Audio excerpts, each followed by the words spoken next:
Hello everyone, we're going to finish up assignment 4, as I mentioned to you, the MySQL portion of doing, we're going to do the same thing in a future assignment using views, store procedures, transactions for SQL Server. But this one is just to show you how to do them in MySQL.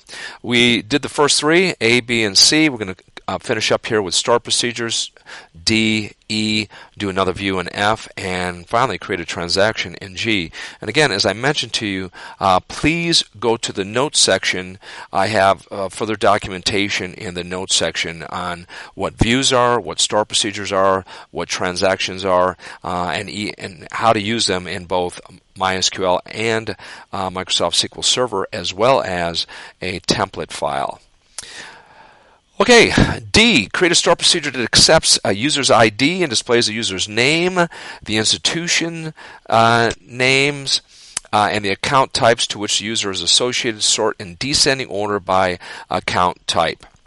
Like views, gang, like views, always make sure that the SQL works first before you put the SQL statement inside of a view or store procedure or transaction or a trigger or an event or any other module, any other component.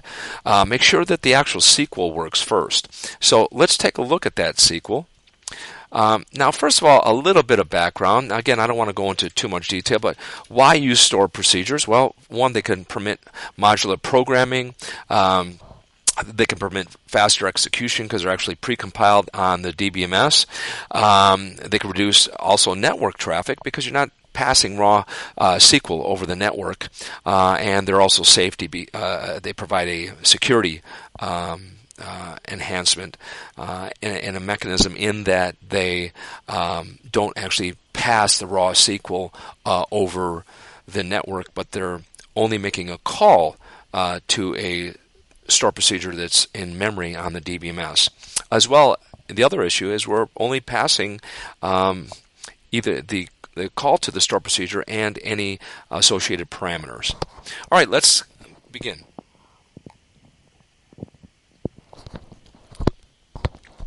Create a store procedure that accepts the user's ID, and then, again, I'm just repeating this right here. So that's that. Notice one other thing I want to mention here, gang, and that is that store procedures, like functions, like methods in Java, like functions in C++ and C, they require what's known, what I call, and I have my students memorize as a mnemonic device, ton. And I've always used that when I taught programming before, and the ton stands for type, order, and number. And they don't have to agree in name.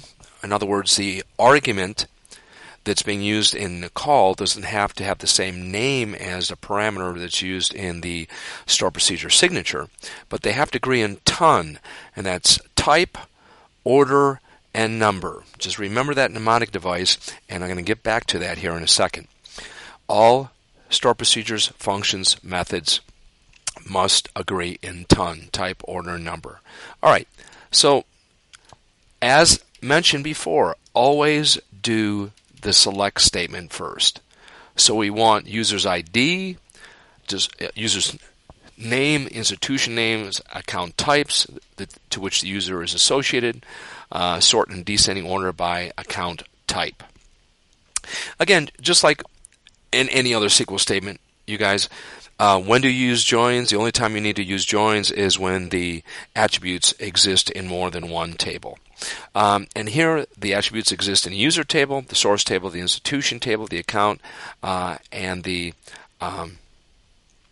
what we want to join on here is where the user ID is associated with the user table and the source table, where the institution ID is associated with the source table and institution table. Let me go back here just real quickly. Anytime that's possible, and you're doing your select statements, your SQL statements, always, when you can, have that visual guide, that ERD available to you, because it'll just make life a lot easier when you can see that. And again, here is the database. As you can see, And what we want to collect data on is the user's ID, user name, institution name, account types, to which user is associated, sorted in descending order by account type. Notice that the source table is not directly involved here, other than indirectly, because it's being used. The only way I can get to account is from institution through source to account. The only way I can get to user is through institution source user, or through user source account. But I can't go directly from user to account, or account to institution, or institution through user to user. I have to go through the source table, and that is why in our SQL statement we need that. So let's see if this SQL actually works. Again, I have my command line open here from the previous video. And it's saying unknown column user ID in the where clause. Unknown column user ID in a where clause. So where order by account type, where user ID equals USR underscore ID. Well, there isn't any USR underscore ID. There is a user underscore ID. Where is this USR underscore ID coming from? Gang, it's coming from the create procedure line. And that user underscore ID is actually a parameter. Now, there are, we're not going to talk about the different modes or types of parameters you can have, but by default, we're using an in parameter. Now, in class, I may go into it a bit more with an example, but there are actually three modes or types of parameters that you can use. The modes are either in, out, or in-out. In-out is one word. But by default, they're in. You actually don't have to use this in keyword if you don't want to. But in, all that means is when the calling environment makes a call passing data to the actual, what we call the store procedure signature. That's a signature right there. Create procedure, that line right there is that signature. In fact, specifically, it's right here from the store procedure name. That signature, it means that it cannot modify this wherever user ID is used inside of the store procedure, cannot modify the calling environment, which is actually right here. We'll get to that in a second. Let's try this again. So another thing about using store procedures, we need to modify the delimiter, because we're going to be using the delimiter, the natural delimiter, which is a semicolon, inside of the actual store procedure. So how will the SQL parser understand when that semicolon is used? Is it used for the create statement, or is it used as part of the select statement? And what we need to do is to change the delimiter. So the delimiter of 2 forward slashes, and different people use different types of delimiters. You can use the double ampersand if you want to, like this, or double percent if you want to. You could use the double and, double ampersand like that. I'm sorry, double and, my apologies. Here's a double ampersand, right? You could do that, but then you want to make sure you end it using the same delimiter. Okay, but we chose for a delimiter that we're going to use the 2 forward slashes. Okay, so we're going to drop the procedure if it exists. We're going to give it a name of user institution account info. We're going to change that delimiter, and that means that it's going to, then the SQL parser will say, okay, the new delimiter to end anything will be the keyword end, and then that delimiter we change the name to. Well, now after we do that, we want to make sure we change the delimiter back to that semicolon of what we normally use. Otherwise, the rest of our SQL statements will have to use the 2 forward slashes. So let's do this again. Drop procedure if exists. Notice the delimiter here is still the semicolon. change the delimiter to 2 forward slashes, and now we're going to create our procedure, and everything inside of this will be treated as one as part of the procedure. And notice that here we're using a select statement, and we're using the delimiter, the semicolon, because now it'll work with the select statement. And the procedure will realize that everything associated with this procedure stops when we end the new delimiter. So the select statement uses the semicolon and it will be invoked as one statement, but the procedure is created by changing that delimiter and then creating it and ending that create statement with the double forward slash. And then after that, we would just want to make sure that we change the delimiter back to the semicolon. Otherwise, in any statements after, if we didn't do that, we'd have to end our SQL statements like this with 2 forward slashes. And that's not what we want to do. Okay? All right, so let's go back and invoke this now. I'm going to drop the procedure, change the delimiter, create the procedure with a name. It has one parameter. It's an in parameter, and the data type is an int. Use the begin keyword. There's our select statement. I'm going to end that create statement with the newly changed delimiter, double forward slash. I'm going to change the delimiter back, and let's see how it works now. Okay. Nothing happened, but that store procedure is now stored in memory, and I can call it anytime I want to. For instance, I could actually do this. I could use a hard-coded value 2, and I'm going to call that store procedure using the value 2. Now, remember back to what I said here, that all store procedures, functions, and methods must agree in ton, and that means that the calling environment, here we're going to pass it 2, must agree with the signature in type, order, and number. The required type here is an int. Now the order doesn't matter because we only have one parameter. And the number doesn't matter. Well, the number does matter. We only have one. But the order doesn't matter. The type does matter. It must be type int. And the number must be, I must pass one value because we have one parameter. Okay, we create our procedure. I'm going to use a literal value 2 and call that procedure. And notice for the user ID number 2, I'm passing that. I got the account information for Jane Parker. They have an account in Wells Fargo and in Regions. The account type is a school loan in Wells Fargo and a mortgage in Regions. Now I could also do it like this as well too.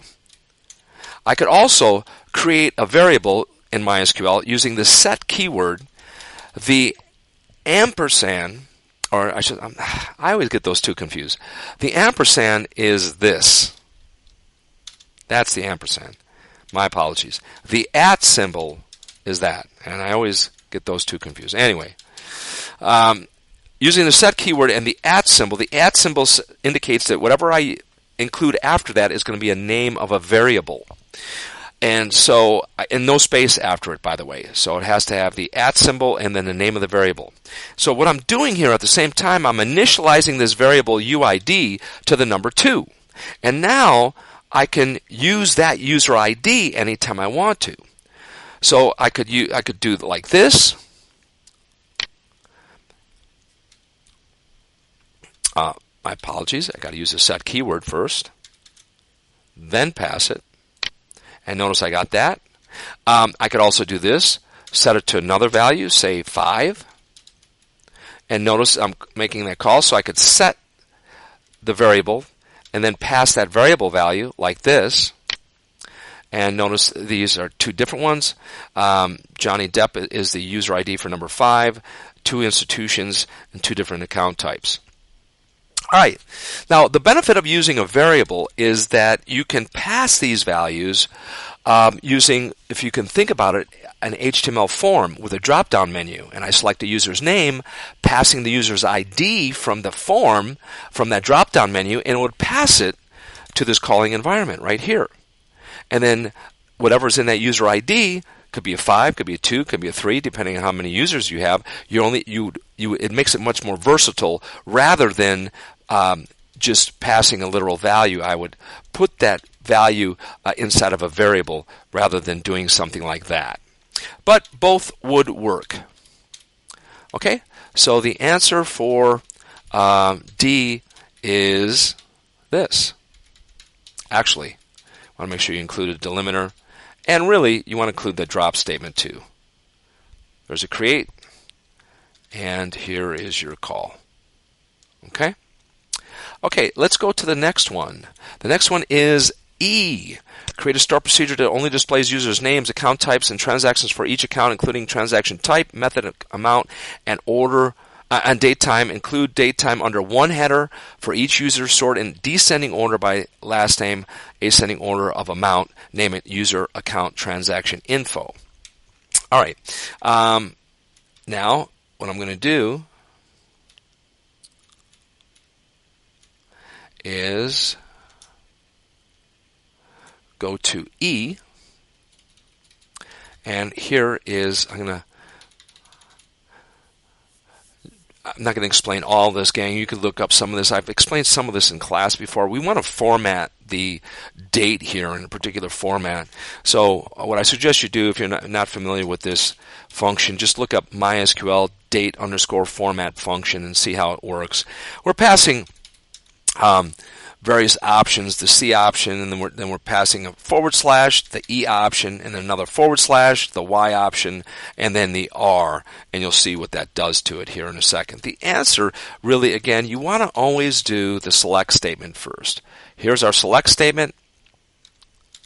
Run that to see if you're getting the return that you want. What are we getting here? Create a store procedure that only displays users' names, account types, and transactions for each account, including transaction type, method, amount, and date time. Include date time under one header for each user. Sort in descending order by last name, ascending order of amount. And that is the answer right here. Order by user last name descending, transaction amount by default is ascending. Implicitly, it's ASC, but we don't have to use that because implicitly it is ASC. Let's look at this format function again and see what it returns. Notice I used %C, %E, %Y, %R. The %/ is just to put a / here. That's all it is. But %R gives us a PM/AM designation. So notice the formatting here. I got / here for indicating the 1-digit month, 2-digit day, and 2-digit year for the values 2-digit hour, 2-digit minute, 2-digit seconds. Okay, the full answer, drop the procedure. Remember to change the delimiter, create the procedure. Notice there's no parameters in this one. So it still agrees in ton, type, order, number, because in our calling environment, there are no arguments. So when we create this procedure with no parameters, we must, again, make sure it agrees in ton, type, order, and number. Since there are no parameters, there cannot be any arguments in the calling environment. Let's create our procedure first. And realize, again, it's stored in memory. Oops, I forgot I copied that. Let's do this again. Copy it, and then run the procedure. And there it is. Okay? And I could run that procedure all day long. And notice how simple it is. The user doesn't need to know what complicated SQL is behind the scenes there. And it's pre-compiled, so it will run faster being pre-compiled as a store procedure over raw SQL. All right, gang. F. Create a view that only displays users' names and total of all debits for each user. Sort in descending order by total debits. Let's go here.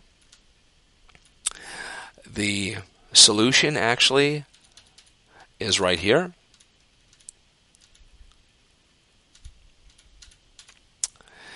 Okay. Now, gang, I did have some notes here, and you can take a look at that. I'll explain this further in class. I just want to take up time in the video here. I put a note here. Be sure to show the source table and that user 1 appears 2 times, source ID and source 2. That's why the sum is incorrect here. So the user 1 appears twice in there. So here we just want to create the view that only displays users' names and total of all debits for each user. And that user 1 appears 2 times, and those are the values here. But the solution is right here. Select user F name, L name, type, concat the amount, because we want to show the dollar amount as debit amount. So select from user, natural join source, transaction where tran debit, where tran type equals debit, group by user, order by sum, tran amount descending. So let's drop the view, create the view. There it is. Oh, and the other thing is, make sure you order by the sum of the tran amount. We want the sum of all those debits. Okay? So drop the view, create the view. There it is. Call the view. And there's that view. Again, if I do show tables, because I didn't drop any views yet, if I do show tables, it'll show all the views in alphabetical order. All right, so that's the solution here. Don't forget that select statement. If you have any questions about that, please post them in the discussion board or send me an email. Lastly, here, create a transaction that inserts a record in the transaction table, updates it, and then removes it. And again, gang, if you want to find out more about transactions, you can look up in the notes section. But just briefly, what transactions are for. It assists with crashes and failures and data inconsistency. Primarily, you want to use transactions when you want your data to be, your statements to be atomic. That means you want everything to either fail or succeed together. And really, you would always use transactions. Transactions are turned on by default in MySQL and SQL Server. And so the only time you wouldn't want to use them if there's a real long process, because what it does, transactions are quite expensive as far as processing. They lock out users to actually being able to modify data, and so you want to make sure that you use them carefully, but you would use them anytime you want to maintain data consistency. And again, I have a bit more information in the transaction documentation I provided under notes. Here, this is what we would do for that transaction. Again, the transaction should insert a record in the transaction table, update it, and then remove it. In MySQL, what you need to do to explicitly indicate a transaction is do start transaction. Now, really, in SQL, there are only 2 commands, either commit or rollback. By default, the beginning of a SQL statement is the start of a transaction. However, because MySQL and SQL Server automatically have auto commits, then we don't have to include the start transaction or begin transaction. But if we want to actually explicitly indicate a transaction, then we have to use the start transaction command in MySQL. So start transaction, and then at the very bottom, commit. Everything else is the same. So what we do here, start transaction, put everything that we want done in here, and commit it. All right? What do we need? Create a transaction that inserts a record in the transaction table, updates it, and then removes it. So what do we want to do? We want to see if our data has been modified. So we always put, remember I said anytime there is modification of data, always put a start, select all from that particular table, or select all from that data, and then do the modification, and then do a select all after. So there's a select all before and after the insert. And also you could do this. You can also do something like this and use a variable. When you use a variable like that, you're saying that this at TID is going to give us the max value of the transaction ID, so we could see when what transaction ID was just inserted into my transaction table. And then when we do that, we now have a variable that we can use. Rather than finding out what that transaction ID was, we can just do the select statement, create a variable TID, and this is how we do an assignment in a select statement. Our variable here is TID, and we're assigning that value of the max tran ID. That means the max tran ID must be the last one inserted from the transaction table, and then we're going to use that value to update the transaction. Update set notes transaction has been updated, whatever that last ID was, select all from transaction, and then delete from that transaction, that same transaction, and select all again. Okay? So here we're inserting it, updating it, and finally deleting it. Let's run it.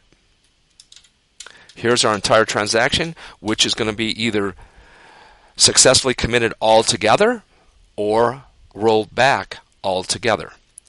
And I'm going to run this.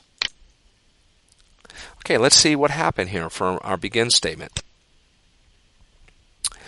Okay, so start transaction. Notice it has, I did a select, it has 10 records.